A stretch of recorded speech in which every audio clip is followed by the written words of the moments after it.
Welcome, everyone. I am Skelly Wingard, CEO of By the Bay Health.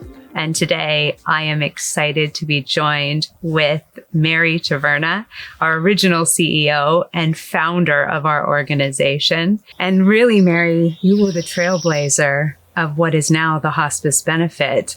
And that was almost 50 years ago. I would love to know maybe just a little bit about what that 50 years meant for you personally, and just a little bit about the organization and how far it's come. Well, I'd love to tell you, and you might have to shut me up because I can talk about it forever. But it's meant a great deal to me personally. I could not be prouder, could not be happier. What the first 50 years was all about was hard work. There was no reimbursement for hospice care. There were only a few people who had the skill set at the time. And By the Bay is a not-for-profit, independent hospice. And so you have to consider money and how you get it and where you get it and how you spend it. It was a tough time, but a good time. And the results have proven themselves. We have a wonderfully strong organization that has branched out geographically and in product line. I couldn't be happier. I'm like Mother Hen that's just chucking at her chickens. But I am extremely pleased and extremely proud and grateful to leaders like yourself who are carrying the torch forward and protecting that original vision. When I think of you on Capitol Hill fighting for those that couldn't fight them for themselves, especially around the hospice benefit and making sure that those that are around the time of death getting what they need from our government, because it was in the 70s. That was the time of the women's movement and all that was occurring at that time. And I'm just really curious what that was like. What was it like to be going back and forth to Washington, D.C. and really trailblazing in this way with our government? It was hard to do because somebody had to take care of the hospice at home. Mm-hmm. But I was given an opportunity to be involved in that nationally. I traveled back and forth to Washington, D.C. I met with other leaders from the country. We worked with the legislature at the time to get a hospice Medicare benefit through. What that meant was we had to write it. And we did have friends who would carry it through, but it was for us to define. And that was give and take because the government at the time was a little bit concerned that we were going to just take this money and expand end-of-life care without any limitations. And so there were a lot of things we had to prove. Mm-hmm. There were a lot of things that they insisted upon. And it was many trips back and forth, but we became a group. Mm-hmm. And I think one of the things that's important is that the government insisted we have a volunteer component of 5%. Mm-hmm. And that was interesting, and that was wonderful when you look back and think about it.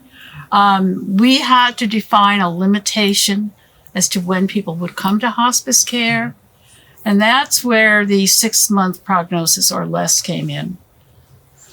That is proving to be more of a barrier than a control, which the government thought it would be. But the good news is that it's not something that people focus on. And I'm very happy about that because, as you well know, hospice is end-of-life care.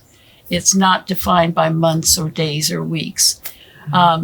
But that was one thing we had to do. So there were gives and there were takes, and the continuing free bereavement support was an example of what they insisted that we do. So it was a wonderful time. And in August of 1982, our piece of legislation was attached to the Tax and Equity Fiscal Responsibility Act, but that got it through, and we rejoiced like you cannot believe. It was not made permanent then. In 82, it passed, and it was not made permanent until 1986. But what made it permanent was the facts spoke for themselves. It was cost effective, and it was humane, and it was all of the things that we said it would be. Oh, I can't even imagine being part of that, and just such a huge part of history for us in our industry. And it's looking like potentially palliative care could be added to the hospice benefit. Could you speak a little bit about how it could potentially look to be expanded for this population? Well, I think it'd be a wonderful expansion. When palliative care was first happening years ago, hospice providers saw it as a threat because we felt palliative care might go off and create its own palliative care program, which, as you know, the services are quite similar. It just doesn't have that time limitation on it. And now hospice programs are doing palliative care as well as hospice care. And the partnership there is fantastic. So what was initially perceived as a threat has become an incredible partner.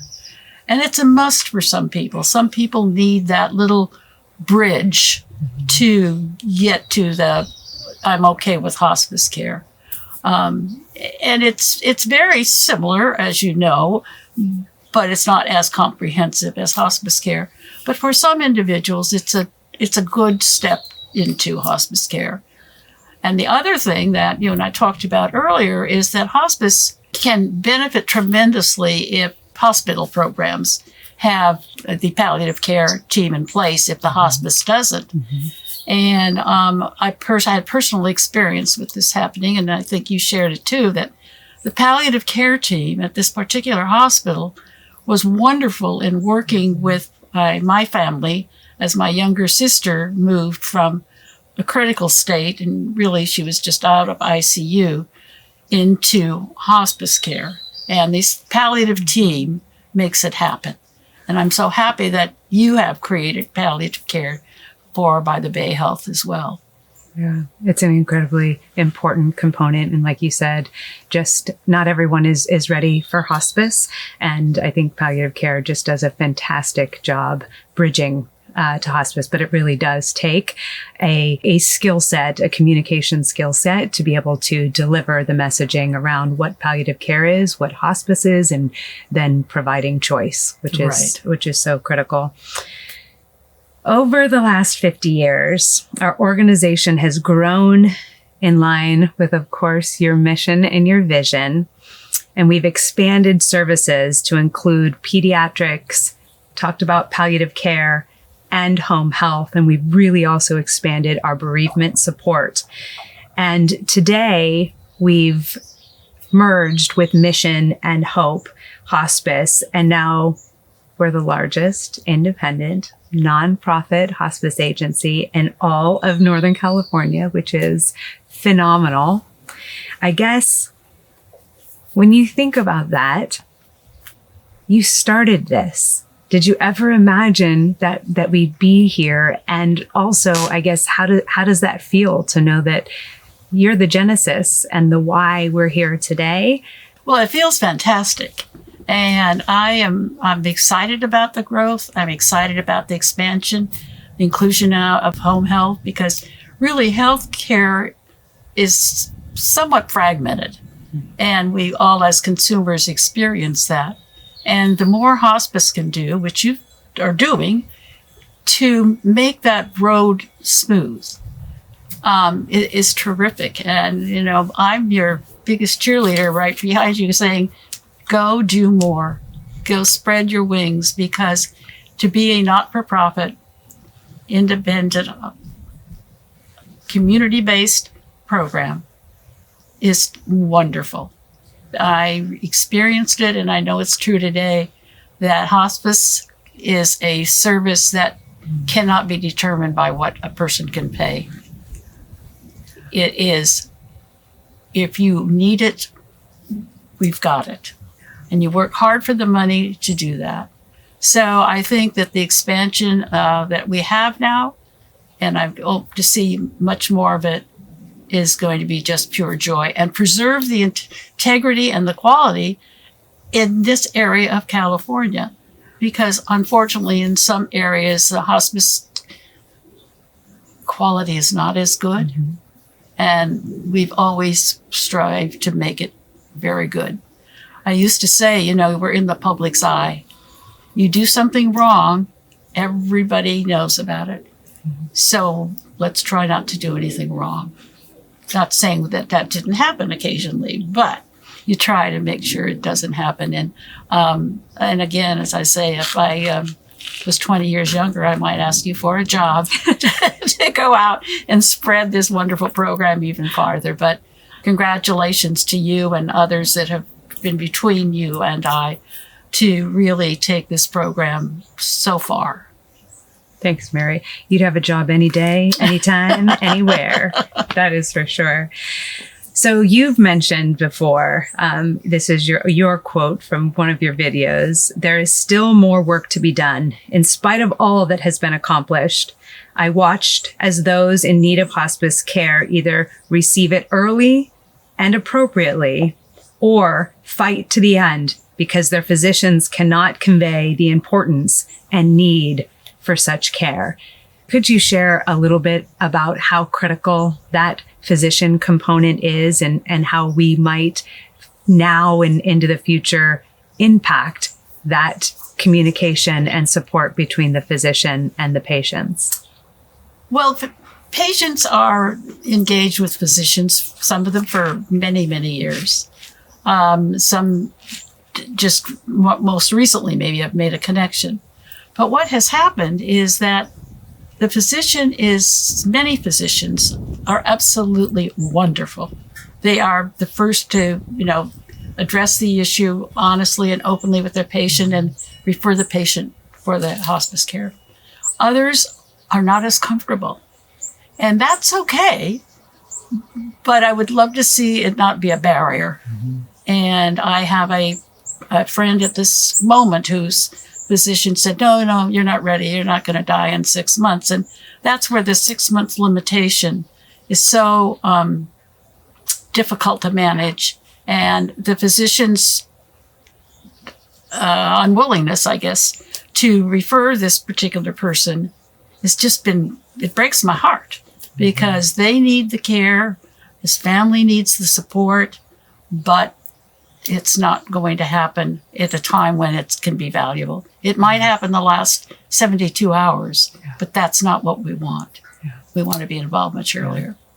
I think your connection with palliative care is so important in that physician component. Mm-hmm. And if we were to see an expansion of the benefit move towards a little bit more palliative care, then that might be the bridge as well. So when physicians maybe aren't so comfortable, they would be able to hand over to a palliative care team that might be able to have that conversation, which would be incredible as well, because it's not everyone's cup of tea to talk about death and dying and that process. But I could see if palliative care were part of that story, we might be able to have some more meaningful conversations with our patients. Well, the other thing that happens too is patients have many doctors sometimes. Mm-hmm. I'll use my sister again as an example. She spent many, many weeks in the intensive care unit. She saw many different physicians. So when it came time to make a referral to hospice, who's going to make it? And that's where, again, the palliative care team in the partnership with hospice made it easy. Mm-hmm. There was no physician needed, not to be disrespectful, but what I'm saying is she really didn't have a physician at that time, but the palliative care team saw it. Yeah, that's so true. Oh, that continuity of care is so critical, isn't it? And I do think that's your vision is still permeating everywhere in this great organization around continuity of care and that culture. Mm-hmm. It's alive every single day. So kudos to you for knowing how important that was. So I want to switch gears a tiny bit and talk about the aging population that is happening in California specifically. We know that in 2030, which is only 5 years away, we're going to have more than 9 million Californians that are over age 65. And within a decade, more than 20% of the state's residents will be older adults. That's higher than Florida, which is remarkable. California is also an incredibly diverse state. Lots of different ethnicities, linguistics, second highest racial and ethnic diversity. I guess it makes it a little bit more real when you hear those statistics of how important it is that we have a nonprofit organization that does not discriminate based on whether you can afford the care or not, which again, always a mission and a vision of yours for By the Bay Health. Can you talk about how important that is and how meaningful that's going to be when we're seeing this aging population that's coming in front of us? Well, I think it's obviously very important. The aging population, as you've said and as we know, is certainly growing. We're all living longer. And many are living with chronic disease that for a long period of time is being managed. But at some point in time, as time passes, it gets worse. And that's when care is needed. And the fact that we are right now in a shortage of personnel for healthcare, period. Mm-hmm. And that's going to only grow as there's more patients in need. So as I think about it, and it does concern me as a consumer now, is that it's important to be ready to manage that in a way that allows you to still care for patients that come to you. And so what I'm getting at is that it's important to think about how to attract more clinicians and what can be done to bring those clinicians forward so you'll have the tools you need. And an educational program helped Hospice of Marin at the time, now By the Bay Health, to really set the stage for what was going on, to plant the seeds for hospices nationwide. And I think that you take that on a smaller scale and begin to some type of educational programs, training programs that focus on our area of need, that being the hospice palliative care area of need. It will certainly help you be prepared for the numbers that are coming. And the other component that's going to be desperately needed is something to happen for the caregivers. Mm-hmm. I voluntarily co-lead an Alzheimer's dementia support group here. And it's been fascinating for me to see these women come together on a monthly basis, share their difficulties, share their grief, and the support they get from one another. And I think, again, with hospice doing so many support groups and doing them so well, I would hope to see something around a caregiver support group being developed that would, again, address not only the needs of the patient, but the needs of the family. So I think education is going to be one part of it that can be done. And I think to take the not-for-profit philanthropic funds that can be designated for something like a caregiver support group will take the organization a long way. Yeah, both of those are going to be incredibly important because as we spoke about before, you see a lot of these new graduates wanting to go into hospital care, which is understandable. And I think part of that might be because they don't necessarily understand the beautiful work that is accomplished in the continuum of care at the end of life or in home health or home-based models of care. I guess if you could just share a little bit about what's so special about the work that is accomplished if you could, if we're talking to young adults that are coming into the nursing or the social work or even physician fields, maybe share with them a little bit about why this work could be so meaningful for them as a career choice? It's a great question. I really believe that young graduates, people who've been in the industry for 4 or 5 years or whatever, will be grateful to have an opportunity to learn more. I think what is the unknown is that hospice nursing gives you a sense of completion. You are with people at the most intimate time of their lives. They are grateful for your time, and every case is different. No one is the same. Every family's different. Every death is different. And the variety of needs that exist, and the fact that a hospice nurse, a hospice home health aide, a hospice volunteer can make an incredible difference in people's lives. I learned once from our founder, also, he's a magnificent physician at the time, and I traveled with him when I was first interested in hospice. And basically, you go in and you look at the wall, and you say, oh, I see you fly airplanes or something like that. It brings the conversation to the patient who in the hospital is isolated. It makes the process so much more humane.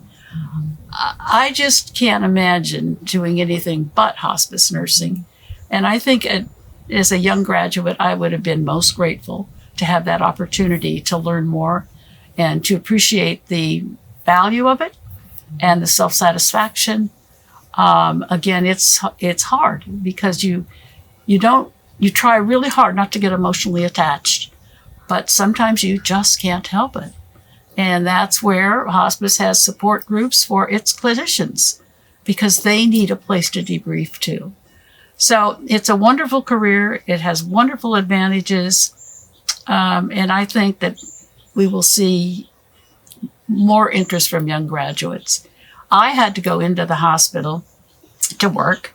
I mean, that's where I worked. Mm-hmm. And I would frequently work nights, and I would see people dying, and I would see them dying alone, and I would see them in pain. I had to see that to know I needed to get involved with hospice. That's not the way things should happen. Mm-hmm. So to know that as a graduate, young graduate, old graduate, doesn't matter. That hospice can bring you a great deal of satisfaction, and you are making an incredible difference in the lives of patients and families. Well said. Yes, it's so incredible to hear that from you. And I also, when I was a nurse, felt very similarly. It's such an incredibly intimate time with patients and their families. And like you said, the level of gratitude is just amazing to feel that and see that, and to feel so valued, but also know that you're giving something so meaningful to a patient and their family when they need it most. I agree with you. And I hope so much that, young, old, doesn't matter. Any graduate that's coming into a clinical workforce will think about or give it a try, at least learn about what this industry offers, that, hospital care or other settings might not. And not that they're not great too, but I do think I agree with you. This is an incredibly meaningful work. So I would love to pose you kind of a miracle question, if you will. If you were to wake up tomorrow morning and everything was perfect in the way you envisioned it, what would care for our most vulnerable populations look like at the end of life? It would look something like this. There's conversation, there's communication, there's transparency, there's comfort. Mm-hmm. There's not pain. There's value to the family members. They're involved. They're engaged. It is not difficult to describe. but it's difficult to pay tribute to it because in a perfect world, it would be a continuum that keeps the patient front and center from beginning to end. And that doesn't always happen. Sometimes it rarely happens. But I know because I'm an advocate. I'm a consumer and I'm an advocate. Yeah. But not every patient or family can be that. That's not their nature. And so for us to be the advocates, for us to be the people who make it happen and make it perfect is what I would see. It is my absolute honor. It is such a privilege, and it's not every day that you get to be in the same space with a celebrity of home-based care. So it is really a privilege and an honor to get to sit with you and spend time with you. So thank you, Mary. Thank you. Well, I want to thank you for taking time to chat with me a little bit today and share some of my thoughts, and it's certainly given me a boost. And to get to talk with you about it and share some of my thoughts is a great reward. So thank you. I obviously enjoyed every minute of it.